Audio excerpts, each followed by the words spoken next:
I suggest to you that if you are facing a challenge, don't stop. Stay busy. Work your plan. Continue to do those things that you know that work for you after you have evaluated yourself in the situation. This is my day, and nothing out here is going to stop me. And you have the power to do that. You can decide that you're going to change. Unbelievable start to this fight.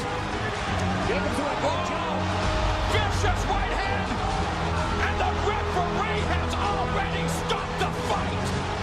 Mamma mia! This is German Sports Network coming to you live. How's everybody doing on this morning? Early morning, almost 8:30, right?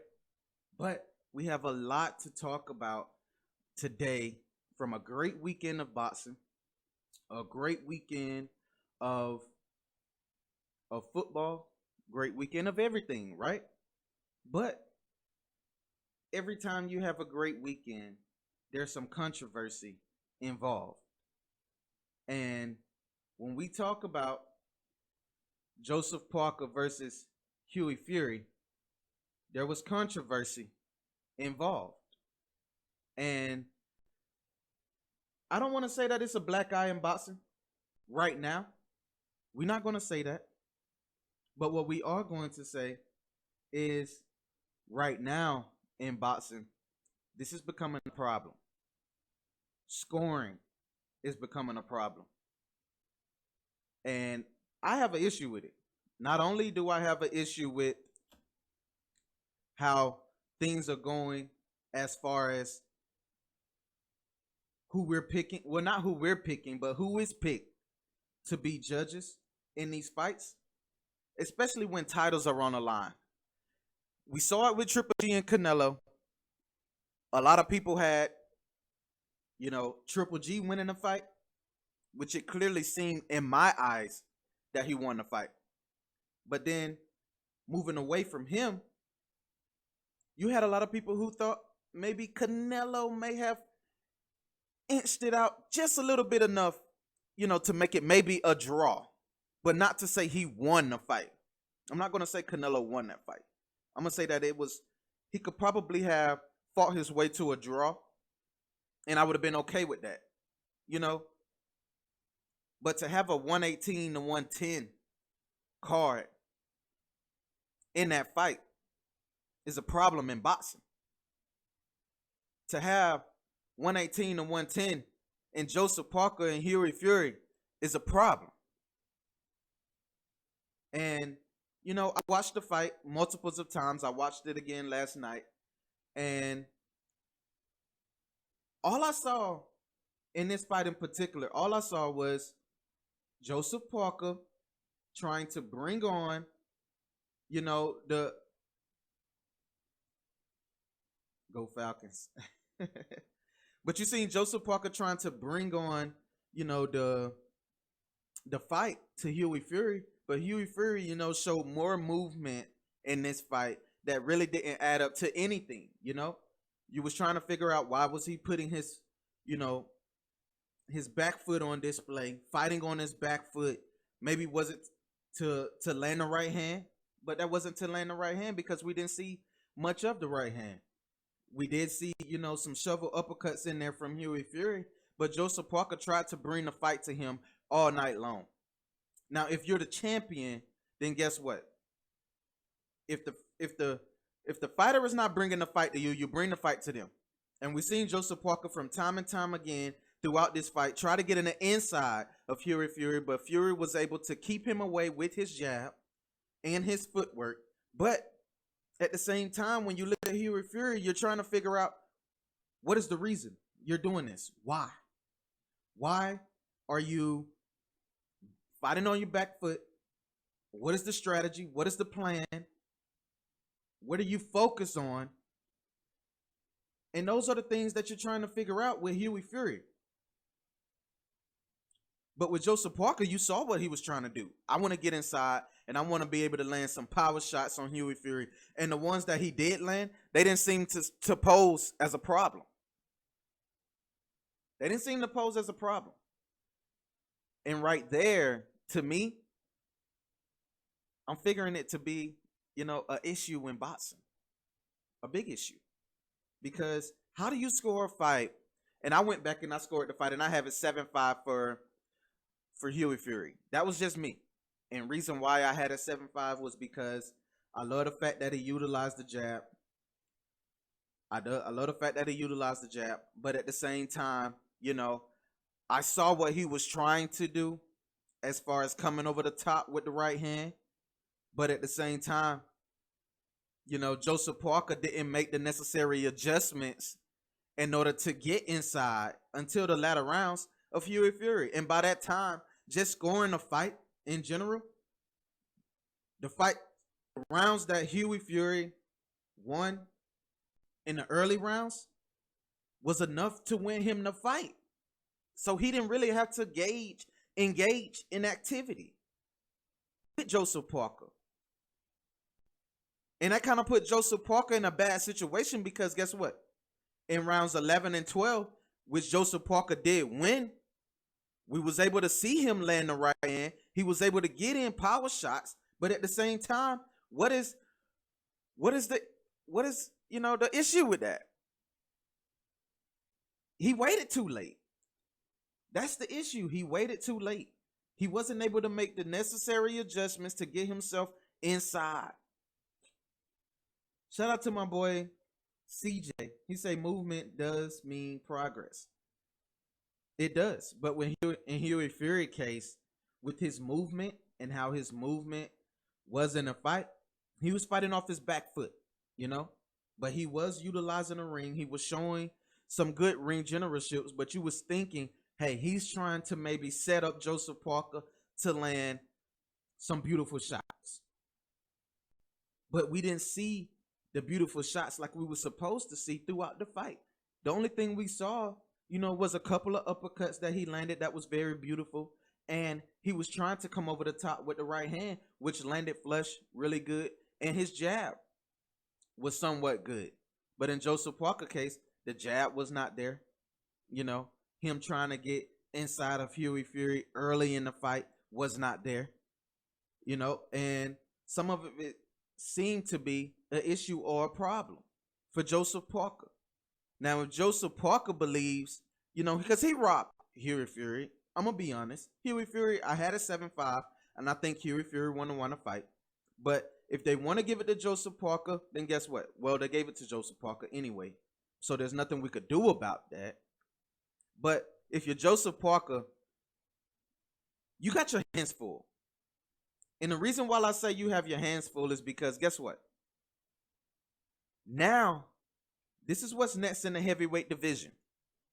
We got Deontay Wilder taking on Luis Ortiz, right? And also we have Anthony Joshua in his fight. The way things are panning out and the way things seem. And I'm going to throw in Bermane Stiverne and Dominique Brazil. I'm going to throw that in there. Only because Bermane Stiverne is the WBC mandatory. So I'm going to throw that in there. Just because. But in talking about this, Joseph Parker knows that his belt is about to be sought after. With the display of what he gave us on this past Saturday, you can bet your bottom dollar that they're coming after Joseph Parker. And it may be Deontay Wilder first. I believe Deontay Wilder can go. He can go and travel to where Joseph Parker is. Or he could bring Joseph Parker here to the United States. Right? And easily win that title. To have 2 titles to fight Anthony Joshua in a unification bout, winner take all. Winner take all. We heard, Deontay Wilder talk about this throughout the press conference with him and Luis Ortiz, how he want to get back to the old days, where the heavyweight division was just really one true champion, one undisputed champion. And in a way, you know what? That makes me excited. I don't have a problem with that. But Joseph Parker, Hughie Fury, and the way this fight was scored between the judges is a problem. It is. I have an issue with that. I'm sure the boxing world and people in the boxing world had an issue with that. But at the same time, you know what? It's boxing. Huge problem with it in Triple G versus Canelo. Huge problem. You know? But a lot of people say, well, what about the fight at hand? What about the fight at hand? What is it that Joseph Parker could do if he was able to fight Deontay Wilder? Will Joseph Parker bring the fight to Deontay Wilder? Well, guess what?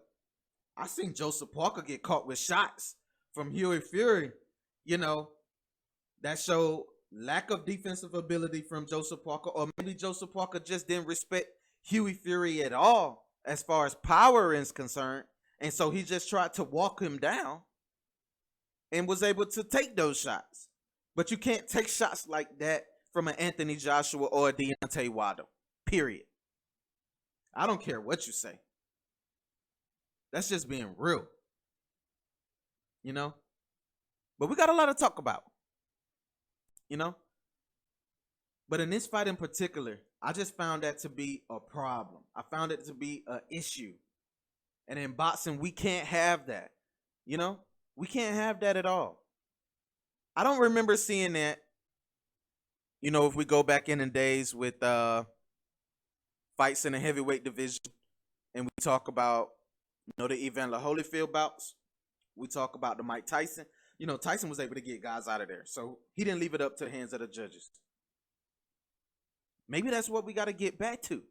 You know, a lot of these fighters got to get back to taking it out of the hands of the judges.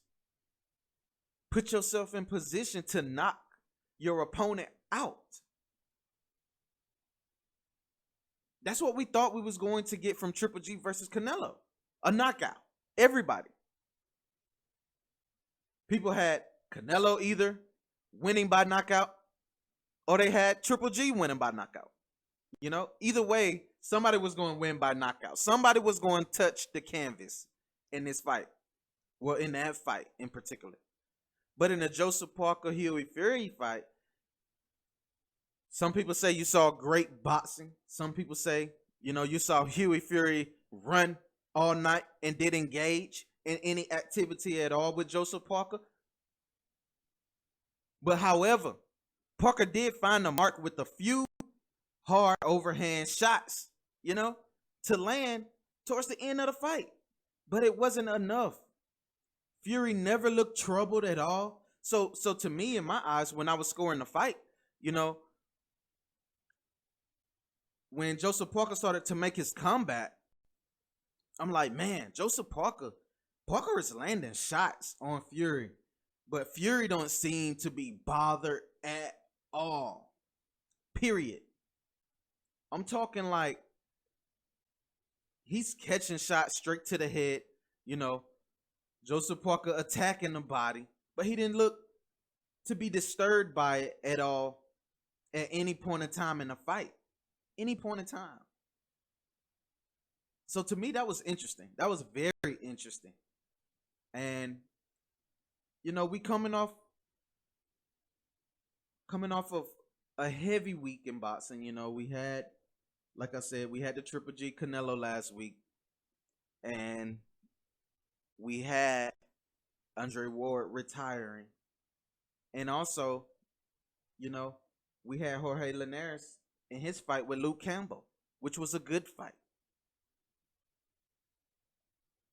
It was a really good fight. So we're going to talk about that fight, you know, in another episode of Jeremy Sports Network, which will be coming up later on today. But that looks to be a good fight. Now we're going to take a short break. When we come back, we're going to discuss some of the events of what's going to be taking place on this afternoon as far as Jeremy Sports Network is concerned. We will have a special guest on this afternoon, and I'll reveal that to you right after this short break.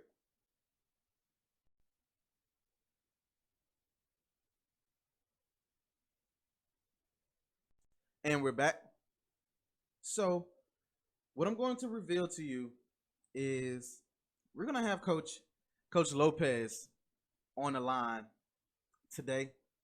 We're going to be live with Coach Lopez. He's going to talk about of Granite City Boxing Academy. He's going to talk about his big old amateur card that he has coming up with Detroit versus Atlanta. And I'm talking big time amateur card. Big time. You have some fighters that are featured on my page. Savion Lewis,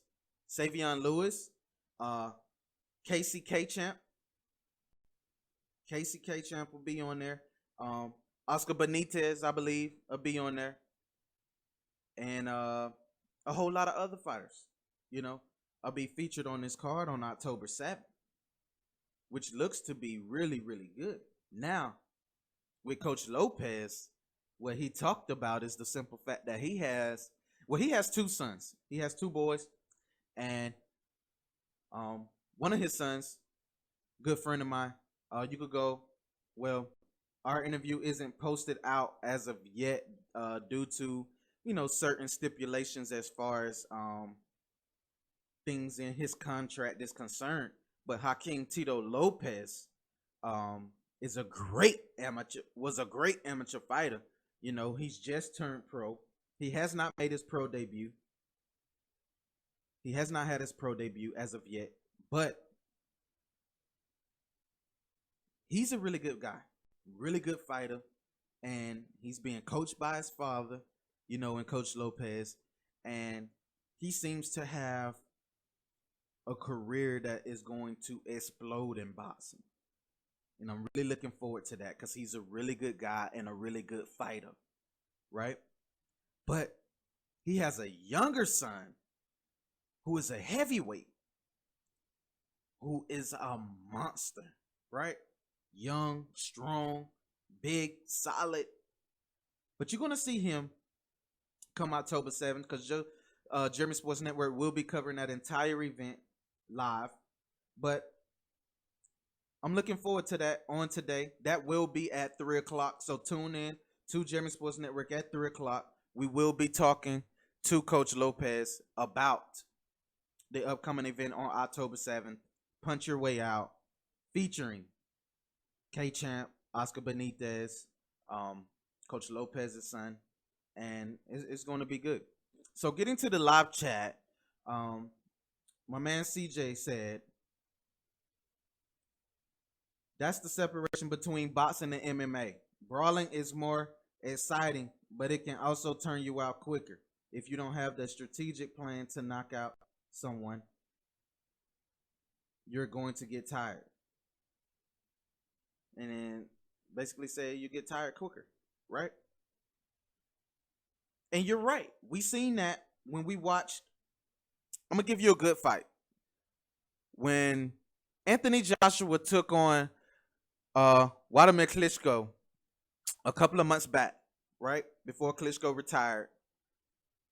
You could see Anthony Joshua get gassed, from laying off a bevel of shots on Klitschko. And Anthony Joshua was gassed. And that's what led to Joshua being knocked down, if you ask me. He tired himself out. But he was able to show that third win, or that second win, people will say, in that fight in order to stop Klitschko, which was really good. But in that fight with Joseph Parker and Hughie Fury, when I watched the fight, I said that last night. I said, you know what? Maybe Hughie Fury doesn't want to tire himself out and get into an all-out brawl with Joseph Parker, because he's going to try to carry it into the latter rounds and maybe do something as far as to wear Joseph Parker down to land a good shot to get a knockout later on in the fight. I thought he was going to do that. But as the fight continued, he didn't. And to me, that was a problem. The mindset of what he was trying to do was really good. I had no problem with it at all. Move around the ring, utilize the jab. But you have to set something up when you do move around the ring. You have to set something up. It has to be something else in place in order for you to receive more points on the card. But in my eyes, at the end of the day, Hughie Fury won the fight. I believe he was robbed, but Joseph Parker, best believe they are coming after you. CJ asked, when does Moon fight again? My boy Eric Moon fights again. We might see Moon again one more time this year, possibly November 4th. They're working out contract details, you know. Things are starting to get a little bit, I don't want to say heated or anything like that, but with Eric Moon and Moon is concerned, Moon comes with a lot. And while I say that is because he's a great fighter, a really great fighter. So you have to be able to pay him for what he's worth right now. You know what I mean? You have to be able to work things out to where he can make the money that he deserves right now. Because his talent and the talent level of where he is right now in boxing, at the age he is on a whole nother level.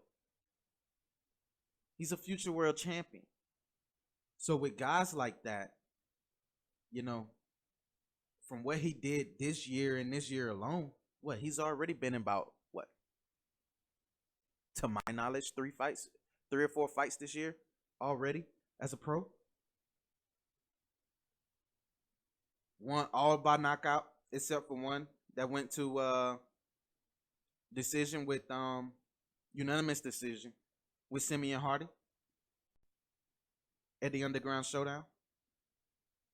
So with Moon, as things are concerned with Moon, November 4th could be a date that we see Moon again, November 4th, but we have to wait until things as far as contract negotiations are concerned are panned out.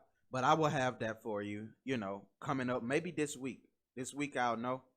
We're going to have a lot of fighters who are featured, female fighters who are fighting for a title.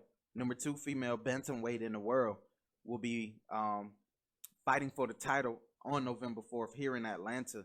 So I will have her live on the show, and we'll be able to figure out the full entire card for November 4th, the Underground Showdown, while it's in the works right now. So we will have that for you guys. So just make sure you stay tuned and hit that notification button so you'll be able to be a part of the notification gang. You know what I mean? That's just how we do. CJ said I should have said movement does not equal progress, especially if you're backpedaling. Absolutely. That's what we saw, a little bit from Hughie Fury in this fight, fighting on his back foot. But, to me, he was doing it in the early rounds, which won him a lot of rounds for me, But I was looking to see something else that could put him in a position to where we wouldn't be talking 118 to 110 as far as the scorecard is concerned. That is the only issue and the problem that I have with that. But outside of that, we're going to slow it on down, and we're going to talk about Jorge Linares versus Luke Campbell coming up next. This is Jeremy Sports Network coming to you live. Please stay tuned, and I'll talk to you guys later on today. See you shortly. This is Jeremy Sports Network. I'm signing out. Peace.